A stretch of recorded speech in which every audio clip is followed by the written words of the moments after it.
Dinas Pemberdayaan Masyarakat dan Desa Kabupaten Bogor menggelar penilaian lomba desa tingkat kabupaten yang diikuti oleh 15 desa se-Kabupaten Bogor. Salah satu desa peserta ekspos dalam rangka penilaian lomba desa adalah Desa Gunung Putri yang mendapat giliran pertama. Dalam pemaparannya di hadapan para juri yang terdiri dari gabungan OPD dan unsur perguruan tinggi, Kades Gunung Putri Daman Huri yang didampingi Camat Gunung Putri Didin menyampaikan beberapa keunggulan Desa Gunung Putri, serta prestasi dan inovasi yang telah diraih. Dilanjutkan oleh LPM dan Ketua Tim Penggerak PKK dengan mengekspos masing-masing kegiatannya. Menjawab pertanyaan dari salah satu juri terkait imbas kemajuan yang diraih serta inovasi yang telah ditempuh, Kades menjelaskan dari sisi perekonomian adanya peningkatan kesejahteraan masyarakat. Dengan salah satu indikatornya adalah telah terverifikasi 816 UMKM yang keberadaannya telah terbukti meningkatkan perekonomian masyarakat. Untuk persiapan lomba desa di Desa Gunung Putri, alhamdulillah sudah selesai kita persiapkan, tinggal ekspos pada hari ini.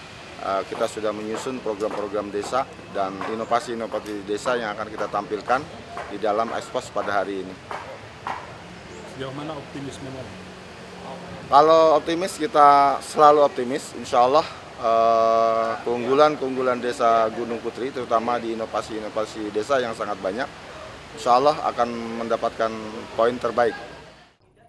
Sementara itu, Kepala DPMD menyampaikan bahwa melalui kegiatan ini diharapkan pemerintah Kabupaten Bogor bisa mendapatkan data apakah pemerintah desa dapat menjalankan program dengan baik yang bersinergi dengan kecamatan dan nantinya akan terpilih sebagai desa yang mumpuni yang dapat mewakili kabupaten ke tingkat lomba selanjutnya.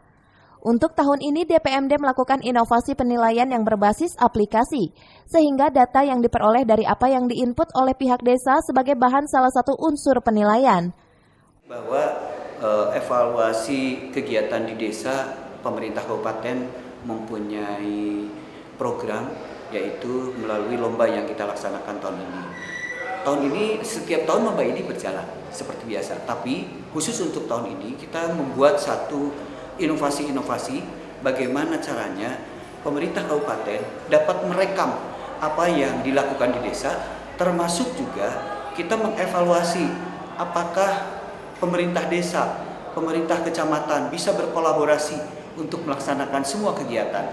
Nah, dengan media lomba ini kita akan rekam semua, kita evaluasi semua, dan insya Allah nanti akan menghasilkan satu desa yang mumpuni dan satu desa yang dianggap bisa mewakili pemerintah Kabupaten Bogor untuk mengikuti lomba desa lebih lanjut, baik di tingkat provinsi ataupun di tingkat pusat. Dari Kabupaten Bogor, Tim Liputan melaporkan.